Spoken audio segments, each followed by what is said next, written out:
United have to get rid of these players before they can bring new players in? I mean, it's going to help. At the moment, they've brought in Matheus Cunha and Bryan Mbeumo. Cunha was done really early in the window. Then the focus was purely on Bryan Mbeumo, regardless of any other players that they were interested in. The focus now, I have to reiterate from Manchester United's perspective, is player sales. They want to generate some money so that they maybe can go again in this transfer market. But we have been saying throughout this window that they are in the market for a striker.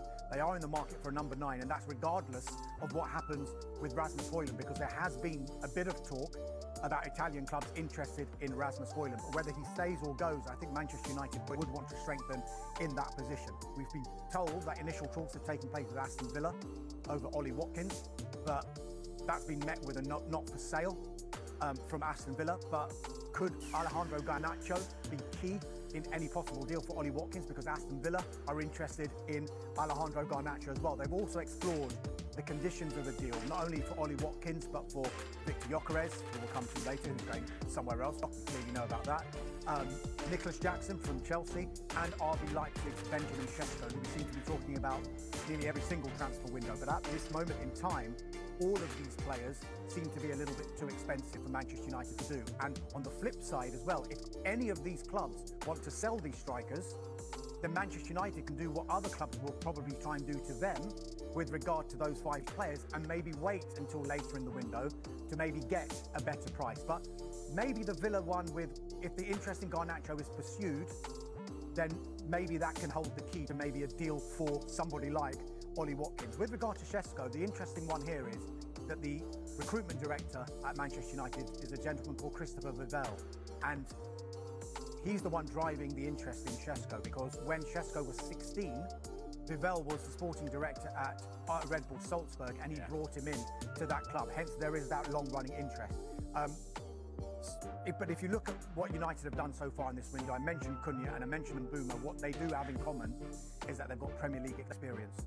Now, I just wonder whether Manchester United have looked back in the last few transfer windows and thought, when we've gone abroad for the likes of Højlund, Xerxes, Antony, hasn't worked. We maybe need players who hit the ground running straight away. So hence why they've got these 2 players in their mid-20s, arguably at their peak of their powers, and who have performed really, really well in this league already. And Amorim, who's been speaking to the media in the last hour from the club's pre-season tour in the United States. Well, United head coach has made Alejandro Garnacho, Jadon Sancho and Antony available for transfer. Tonight, though, has claimed he'll reintegrate them into his squad if clubs do not match their valuation. Well, here is exactly what Amorim has said this evening. He said, some players have to find a new place to have space in the team. Other players show they want a new challenge. We're just allowing these players to think and decide. If they reach a point where they'll have to join the team, they will join because they are our players. I know for a fact the club has a number for these players. If they don't reach that, they will be Manchester United players. I understand other clubs are maybe waiting for the last minute. They can have a surprise. I'm ready to receive the players. They have more competition. If they want to play in the World Cup, they have to play.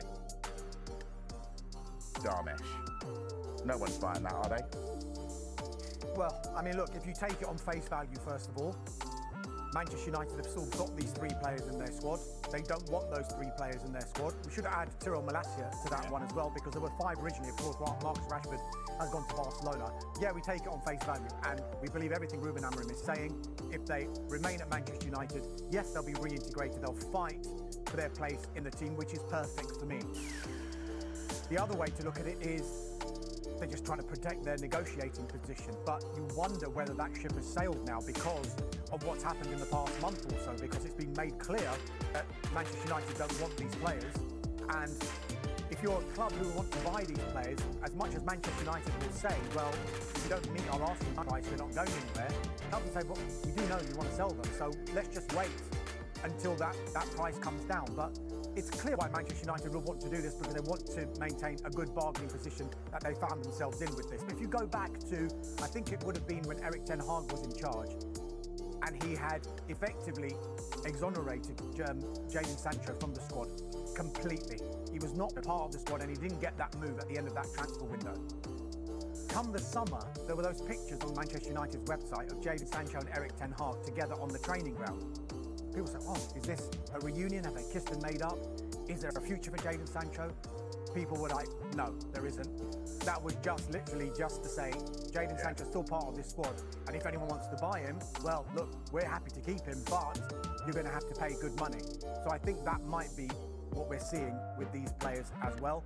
Maybe there hasn't been the falling out that Eric Ten Hag had with Jadon Sancho, but it is clear that Ruben Amorim wants to start making the squad Ruben Amorim's squad, and these players don't fit. And I think alongside that, and alongside his comments saying he'll welcome back the players, they are Manchester United players after all, and he wants them to integrate into the side. Well, if that actually comes to fruition at the end of the transfer window and no clubs reach their asking price for those players that they're integrated back, how tough is that going to be to integrate those players back? Because bear in mind, they're not part of pre-season for Manchester United. They're not on the tour.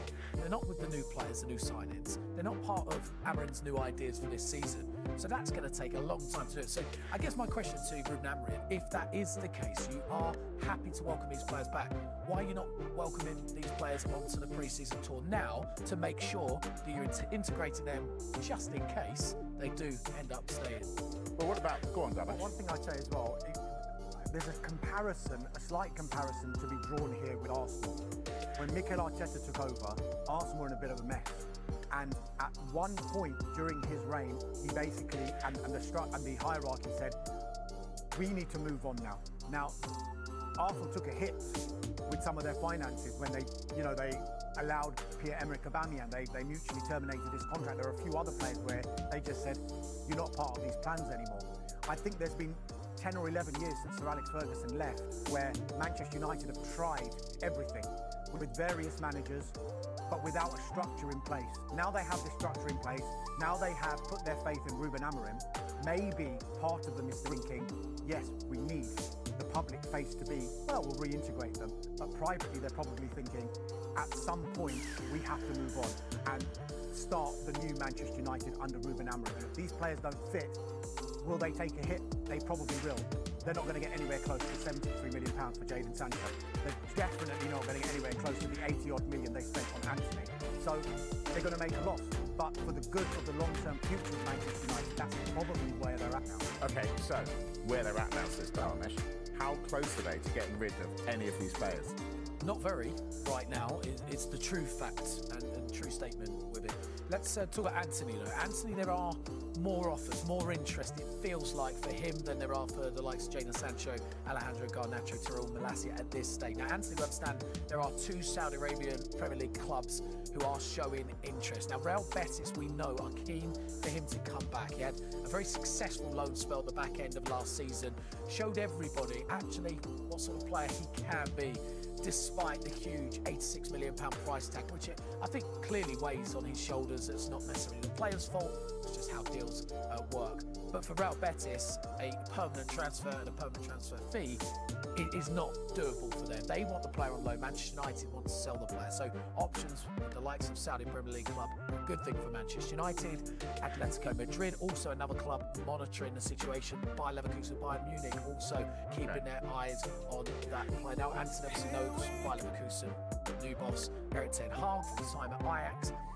So at Manchester United, of course, he says himself they're not necessarily looking at him right now. But then that also goes back to what Ruben Amorim said about clubs looking towards So the basically, window. these clubs are playing a massive game of chicken, aren't they? It's to go down to the. But why wouldn't they? Yeah, when exactly. you have got a club who, as Dartmouth says, they clearly want to sell these players. Well, let's wait right to the last minute when you're at your most desperate stage, and then we'll get a better price for them. So, Darmish, do Manchester. Ruben Amorim has offered Manchester United outcasts including Alejandro Garnacho a way back at Old Trafford by insisting that he will reintegrate them into the squad if the club do not receive suitable offers. Garnacho has been left at home along with Antony, Jadon Sancho and Tyrell Malacia while the rest of the squad take part in the summer tour of the United States. Meanwhile, Marcus Rashford has been loaned to Barcelona. But Amorim has revealed that he will work with the others again if moves do not materialise before the transfer deadline. There are different reasons for the players, Amorim told a news conference at Soldier Field on Thursday. Some players have to find a new place to have more space in the team. Other players clearly show that they want a new challenge and they want new teams. So we are just allowing these players to have time to think and to decide, he said. If you reach a point that they have to join the team, they will join the team because they are our players. And I know for a fact that CEO Omar Barada and Director of Football Jason Wilcox at the club have a number for these players. If they don't reach that number, they will be Manchester United players. No doubts about that. I understand that the clubs are maybe waiting for the last minute, but they can have surprises. And I'm ready to receive the players. They have more competition. If you want to play in the World Cup this year, they need to play. So I'm really happy with that because I have more options if they have to fight each other to play, Amorim said. Amorim has been preparing his players in Chicago this week ahead of United's first tour game against West Ham in New Jersey on Saturday. He has been boosted by the arrival of new signings Matheus Cunha and Bryan Mbeumo, who have both travelled with the team to the US.